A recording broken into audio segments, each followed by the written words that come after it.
بسم اللہ الرحمن الرحیم۔ شروع اللہ کا نام لے کر جو بڑا مہربان نہایت رحم والا ہے۔ لوگو اپنے پروردگار سے ڈرو کہ قیامت کا زلزلہ ایک حادثہ عظیم ہے۔ اے مخاطب، جس دن تو اس کو دیکھے گا اس دن یہ حال ہوگا کہ تمام دودھ پلانے والی عورتیں اپنے بچوں کو بھول جائیں گی اور تمام حمل والیوں کے حمل گر پڑیں گے، اور لوگ تجھ کو مدہوش نظر آئیں گے، حالانکہ وہ مدہوش نہیں ہوں گے بلکہ عذاب دیکھ کر مدہوش ہو رہے ہوں گے۔ بے شک اللہ کا عذاب بڑا سخت ہے۔ اور بعض لوگ ایسے ہیں جو اللہ کی شان میں علم کے بغیر جھگڑتے اور ہر شیطان سرکش کی پیروی کرتے ہیں، جس کے بارے میں لکھ دیا گیا ہے کہ جو اسے دوست رکھے گا تو وہ اس کو گمراہ کر دے گا اور دوزخ کے عذاب کا رستہ دکھائے گا۔ لوگو، اگر تم کو مرنے کے بعد جی اٹھنے میں کچھ شک ہو تو ہم نے تم کو پہلی بار بھی تو پیدا کیا تھا، یعنی ابتدا میں مٹی سے، پھر اس سے نطفہ بنا کر، پھر اس سے خون کا لوتھڑا بنا کر، پھر اس سے بوٹی بنا کر جس کی بناوٹ کامل بھی ہوتی ہے اور ناقص بھی، تاکہ تم پر اپنی خالقیت ظاہر کر دیں۔ اور ہم جس کو چاہتے ہیں ایک میعاد مقرر تک پیٹ میں ٹھہرائے رکھتے ہیں، پھر تم کو بچہ بنا کر نکالتے ہیں، پھر تم جوانی کو پہنچتے ہو، اور بعض قبل از پیری مر جاتے ہیں، اور بعض بڑھاپے کی نہایت خراب عمر کی طرف لوٹائے جاتے ہیں کہ بہت کچھ جاننے کے بعد بالکل بے علم ہو جاتی ہیں۔ اور اے دیکھنے والے، تو دیکھتا ہے کہ ایک وقت میں زمین خشک پڑی ہوتی ہے، پھر جب ہم اس پر مے برساتے ہیں تو وہ شاداب ہو جاتی اور ابھرنے لگتی ہے اور طرح طرح کی بارونق چیزیں اگاتی ہے۔ ان قدرتوں سے ظاہر ہے کہ اللہ ہی قادر مطلق ہے جو برحق ہے، اور یہ کہ وہ مردوں کو زندہ کر دیتا ہے، اور یہ کہ وہ ہر چیز پر قدرت رکھتا ہے، اور یہ کہ قیامت آنے والی ہے اس میں کچھ شک نہیں، اور یہ کہ اللہ سب لوگوں کو جو قبروں میں ہیں جلا اٹھائے گا۔ اور لوگوں میں کوئی ایسا بھی ہے جو اللہ کی شان میں بغیر علم کے اور بغیر ہدایت کے اور بغیر کتاب روشن کے جھگڑتا ہے اور تکبر سے گردن موڑ لیتا ہے تاکہ لوگوں کو اللہ کے رستے سے گمراہ کر دے۔ اس کے لیے دنیا میں ذلت ہے، اور قیامت کے دن ہم اسے عذاب آتش سوزاں کا مزہ چکھائیں گے۔ اے سرکش، یہ اس کفر کی سزا ہے جو تیرے ہاتھوں نے آگے بھیجا ہے، اور اللہ اپنے بندوں پر ظلم کرنے والا نہیں۔ اور لوگوں میں بعض ایسا بھی ہے جو کنارے پر کھڑا ہو کر اللہ کی عبادت کرتا ہے، اگر اس کو کوئی دنیاوی فائدہ پہنچے تو اس کے سبب مطمئن ہو جائے، اور اگر کوئی آفت پڑے تو منہ کے بل لوٹ جائے، یعنی پھر کافر ہو جائے۔ اس نے دنیا میں بھی نقصان اٹھایا اور آخرت میں بھی، یہی تو صاف نقصان ہے۔ یہ اللہ کے سوا ایسی چیز کو پکارتا ہے جو نہ اسے نقصان پہنچائے اور نہ فائدہ دے سکے، یہی تو پرلے درجے کی گمراہی ہے۔ بلکہ ایسے شخص کو پکارتا ہے جس کا نقصان فائدے سے زیادہ قریب ہے۔ ایسا دوست بھی برا اور ایسا ساتھی بھی برا۔ جو لوگ ایمان لائے اور عمل نیک کرتے رہے، اللہ ان کو بہشتوں میں داخل کرے گا جن کے نیچے نہریں بہ رہی ہیں۔ کچھ شک نہیں کہ اللہ جو چاہتا ہے کرتا ہے۔ جو شخص یہ گمان کرتا ہو کہ اللہ اس کو دنیا اور آخرت میں مدد نہیں دے گا تو اس کو چاہیے کہ اوپر کی طرف، یعنی اپنے گھر کی چھت میں ایک رسی باندھے، پھر اس سے اپنا گلا گھونٹ لے، پھر دیکھے کہ آیا یہ تدبیر اس کے غصے کو دور کر دیتی ہے۔ اور اسی طرح ہم نے اس قرآن کو اتارا جس کی تمام باتیں کھلی ہوئی ہیں، اور یہ یاد رکھو کہ اللہ جس کو چاہتا ہے ہدایت دیتا ہے۔ جو لوگ مومن یعنی مسلمان ہیں اور جو یہودی ہیں اور ستارہ پرست اور عیسائی اور مجوسی اور مشرک، اللہ ان سب میں قیامت کے دن فیصلہ کر دے گا۔ بے شک اللہ ہر چیز سے باخبر ہے۔ کیا تم نے نہیں دیکھا کہ جو مخلوق آسمانوں میں ہے اور جو زمین میں ہے، اور سورج اور چاند اور ستارے اور پہاڑ اور درخت اور چوپائے اور بہت سے انسان اللہ کو سجدہ کرتے ہیں، اور بہت سے ایسے ہیں جن پر عذاب ثابت ہو چکا ہے، اور جس شخص کو اللہ ذلیل کرے اس کو کوئی عزت دینے والا نہیں۔ بے شک اللہ جو چاہتا ہے کرتا ہے۔ چونکہ آیت سجدہ تلاوت کی گئی لہذا سامعین پر سجدہ واجب ہے۔ یہ دو فریق ایک دوسرے کے دشمن اپنے پروردگار کے بارے میں جھگڑتے ہیں تو جو کافر ہیں ان کے لیے آگ کے کپڑے قطع کیے جائیں گے اور ان کے سروں پر جلتا ہوا پانی ڈالا جائے گا۔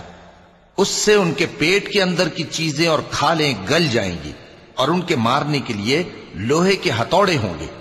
جب وہ چاہیں گے کہ اس رنج و تکلیف کی وجہ سے دوزخ سے نکل جائیں تو پھر اسی میں لوٹا دیے جائیں گے، اور کہا جائے گا کہ جلنے کے عذاب کا مزہ چکھتے رہو۔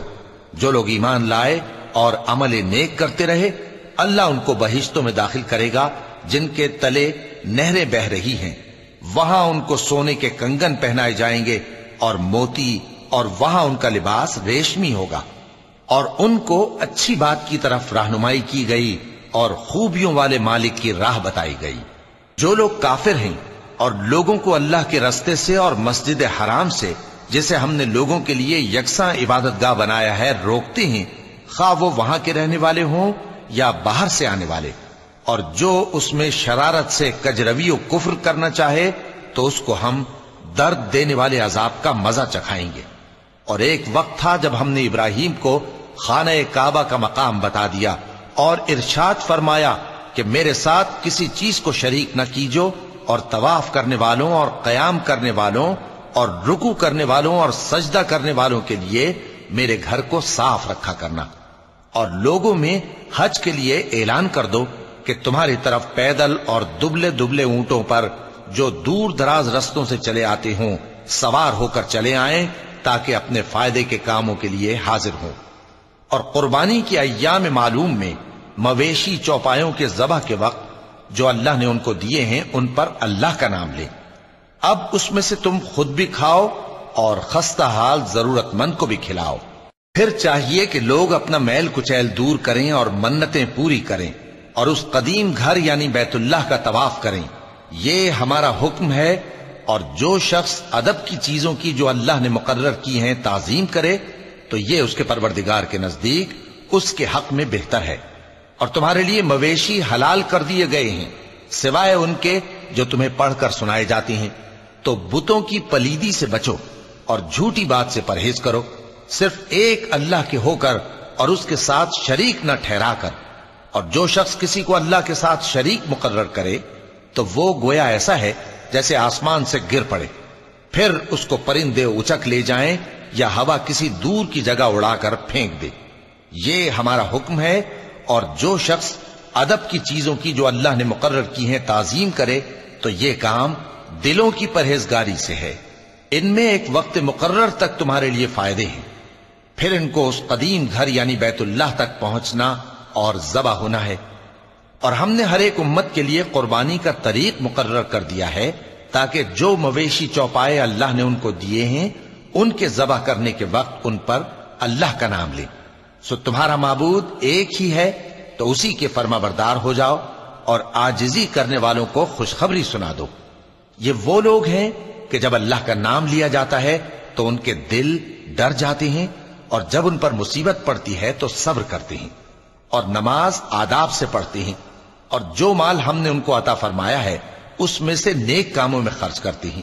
اور قربانی کے اونٹوں کو بھی ہم نے تمہارے لیے اللہ کے شعائر مقرر کیا ہے، ان میں تمہارے لیے فائدے ہیں، تو قربانی کرنے کے وقت قطار باندھ کر ان پر اللہ کا نام لو، پھر جب پہلو کے بل گر پڑے تو ان میں سے کھاؤ، اور قناعت سے بیٹھ رہنے والوں اور سوال کرنے والوں کو بھی کھلاؤ۔ اس طرح ہم نے ان کو تمہارے زیر فرمان کر دیا ہے تاکہ تم شکر کرو۔ اللہ تک نہ ان کا گوشت پہنچتا ہے اور نہ خون، بلکہ اس تک تمہاری پرہیزگاری پہنچتی ہے۔ اسی طرح اللہ نے ان کو تمہارے زیر فرمان کر دیا ہے تاکہ اس بات کے بدلے کہ اس نے تم کو ہدایت بخشی ہے اسے بزرگی سے یاد کرو۔ اور اے پیغمبر، نیکوکاروں کو خوشخبری سنا دو، اللہ تو مومنوں سے ان کے دشمنوں کو ہٹاتا رہتا ہے۔ بے شک اللہ کسی خیانت کرنے والے ناشکرے کو دوست نہیں رکھتا۔ جن مسلمانوں سے خواہ مخواہ لڑائی کی جاتی ہے ان کو اجازت ہے کہ وہ بھی لڑیں، کیونکہ ان پر ظلم ہو رہا ہے، اور اللہ ان کی مدد کرے گا، وہ یقیناً ان کی مدد پر قادر ہے۔ یہ وہ لوگ ہیں کہ اپنے گھروں سے ناحق نکال دیے گئے، انہوں نے کچھ قصور نہیں کیا، ہاں یہ کہتے ہیں کہ ہمارا پروردگار اللہ ہے۔ اور اگر اللہ لوگوں کو ایک دوسرے سے نہ ہٹاتا رہتا تو خانقاہیں اور گرجے اور یہودیوں کے عبادت خانے اور مسلمانوں کی مسجدیں جن میں اللہ کا کثرت سے ذکر کیا جاتا ہے گرائی جا چکی ہوتی۔ اور جو شخص اللہ کی مدد کرتا ہے اللہ اس کی ضرور مدد کرتا ہے، بے شک اللہ توانا ہے، غالب ہے۔ یہ وہ لوگ ہیں کہ اگر ہم ان کو ملک میں حکومت دے دیں تو نماز قائم کریں اور زکوٰۃ ادا کریں اور نیک کام کرنے کا حکم دیں اور برے کاموں سے منع کریں، اور سب کاموں کا انجام اللہ ہی کے اختیار میں ہے۔ اور اگر یہ لوگ تم کو جھٹلاتے ہیں تو ان سے پہلے نوح کی قوم اور عاد اور سمود کی قومیں بھی اپنے پیغمبروں کو جھٹلا چکی ہیں، اور قوم ابراہیم اور قوم لوط بھی، اور مدین کے رہنے والے بھی، اور موسیٰ بھی تو جھٹلائے جا چکے ہیں۔ لیکن میں کافروں کو مہلت دیتا رہا، پھر میں نے ان کو پکڑ لیا، تو دیکھ لو کہ میرا عذاب کیسا سخت تھا۔ چنانچہ بہت سی بستیاں ہیں کہ ہم نے ان کو تباہ کر ڈالا کہ وہ نافرمان تھیں، سو وہ اپنی چھتوں کے بل گری پڑی ہیں، اور بہت سے کنویں بیکار اور بہت سے مضبوط محل ویران پڑے ہیں۔ سو کیا ان لوگوں نے ملک میں سیر نہیں کی تاکہ ان کے دل ایسے ہوتے کہ ان سے سمجھ سکتے اور کان ایسے ہوتے کہ ان سے سن سکتے؟ بات یہ ہے کہ آنکھیں اندھی نہیں ہوتی بلکہ دل جو سینوں میں ہیں وہ اندھے ہو جاتے ہیں۔ اور یہ لوگ تم سے عذاب کے لیے جلدی کر رہے ہیں، اور اللہ اپنے وعدے کے خلاف ہرگز نہیں کرے گا۔ اور بے شک تمہارے پروردگار کے نزدیک ایک روز تمہارے حساب کی روح سے 1000 برس کے برابر ہے۔ اور بہت سی بستیاں ہیں کہ میں ان کو مہلت دیتا رہا جبکہ وہ نافرمان تھیں، پھر میں نے ان کو پکڑ لیا اور میری ہی طرف لوٹ کر آنا ہے۔ اے پیغمبر کہہ دو کہ لوگوں میں تو تم کو کھلم کھلا خبردار کرنے والا ہوں، تو جو لوگ ایمان لائے اور کام نیک کیے ان کے لیے بخشش اور عزت کی روزی ہے، اور جن لوگوں نے ہماری آیتوں میں اپنے خیال میں ہمیں عاجز کرنے کے لیے دوڑ دھوپ کی وہ اہل دوزخ ہیں۔ اور ہم نے تم سے پہلے کوئی رسول اور نبی نہیں بھیجا مگر اس کا یہ حال تھا کہ جب وہ کوئی آرزو کرتا تھا تو شیطان اس کی آرزو میں وسوسہ ڈال دیتا تھا، تو جو وسوسہ شیطان ڈالتا ہے اللہ اس کو دور کر دیتا ہے، پھر اللہ اپنی آیتوں کو مضبوط کر دیتا ہے، اور اللہ علم والا ہے، حکمت والا ہے۔ غرض اس سے یہ ہے کہ جو وسوسہ شیطان ڈالتا ہے اس کو ان لوگوں کے لیے جن کے دلوں میں بیماری ہے اور جن کے دل سخت ہیں ذریعہ آزمائش ٹھہرائے۔ بے شک ظالم لوگ مخالفت میں دور جا پڑے۔ اور یہ بھی غرض ہے کہ جن لوگوں کو علم عطا ہوا ہے وہ جان لیں کہ وہ یعنی وحی تمہارے پروردگار کی طرف سے حق ہے، تو وہ اس پر ایمان لائیں اور ان کے دل اللہ کے آگے عاجزی کریں۔ اور جو لوگ ایمان لائے ہیں اللہ ان کو سیدھے رستے کی طرف ہدایت کرتا ہے، اور کافر لوگ ہمیشہ اس کی طرف سے شک میں رہیں گے یہاں تک کہ قیامت ان پر ناگہاں آ جائے یا ایک نامبارک دن کا عذاب ان پر آ واقع ہو۔ اس روز بادشاہی اللہ ہی کی ہوگی اور وہ ان میں فیصلہ کر دے گا، تو جو لوگ ایمان لائے اور عمل نیک کرتے رہے وہ نعمت کے باغوں میں ہوں گے، اور جو کافر ہوئے اور ہماری آیتوں کو جھٹلاتے رہے ان کے لیے ذلیل کرنے والا عذاب ہوگا۔ اور جن لوگوں نے اللہ کی راہ میں ہجرت کی پھر مارے گئے یا مر گئے ان کو اللہ اچھی روزی دے گا، اور بے شک اللہ بہترین رزق دینے والا ہے۔ وہ ان کو ایسے مقام میں داخل کرے گا جسے وہ پسند کریں گے، اور اللہ تو جاننے والا ہے، بردبار ہے۔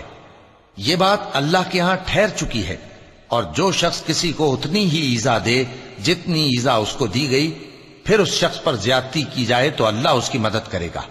بے شک اللہ معاف کرنے والا ہے، بخشنے والا ہے۔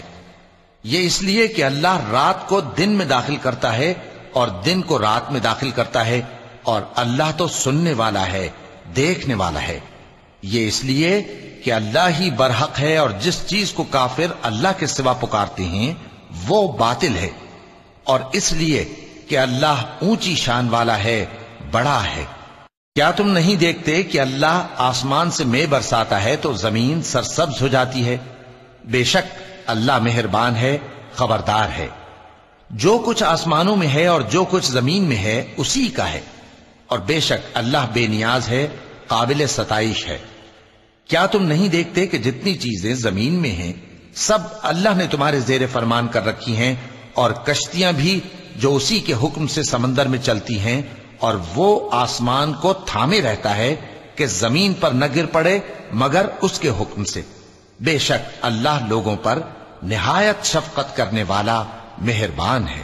اور وہی تو ہے جس نے تم کو حیات بخشی، پھر تم کو مارتا ہے، پھر تمہیں زندہ بھی کرے گا، اور انسان تو بڑا ناشکرا ہے۔ ہم نے ہر ایک امت کے لیے بندگی کی ایک راہ مقرر کر دی ہے کہ اسی طرح وہ بندگی کرتے ہیں، تو یہ لوگ تم سے اس معاملے میں جھگڑا نہ کریں، اور تم لوگوں کو اپنے پروردگار کی طرف بلاتے رہو، بے شک تم سیدھے رستے پر ہو۔ اور اگر یہ تم سے جھگڑا کریں تو کہہ دو کہ جو عمل تم کرتے ہو اللہ ان سے خوب واقف ہے۔ جن باتوں میں تم اختلاف کرتے ہو اللہ تم میں قیامت کے روز ان کا فیصلہ کر دے گا۔ کیا تم نہیں جانتے کہ جو کچھ آسمان اور زمین میں ہے اللہ اس کو جانتا ہے؟ یہ سب کچھ کتاب میں لکھا ہوا ہے، بے شک یہ سب اللہ کو آسان ہے۔ اور یہ لوگ اللہ کے سوا ایسی چیزوں کی عبادت کرتے ہیں جن کی اس نے کوئی سند نازل نہیں فرمائی، اور نہ ان کے پاس اس کی کوئی دلیل ہے، اور ظالموں کا کوئی بھی مددگار نہیں ہوگا۔ اور جب ان کو ہماری صاف صاف آیتیں پڑھ کر سنائی جاتی ہیں تو ان کی شکل بگڑ جاتی ہے، اور تم ان کے چہروں میں صاف طور پر ناگواری دیکھتے ہو۔ ایسا لگتا ہے کہ جو لوگ ان کو ہماری آیتیں پڑھ کر سناتے ہیں ان پر حملہ کر دیں گے۔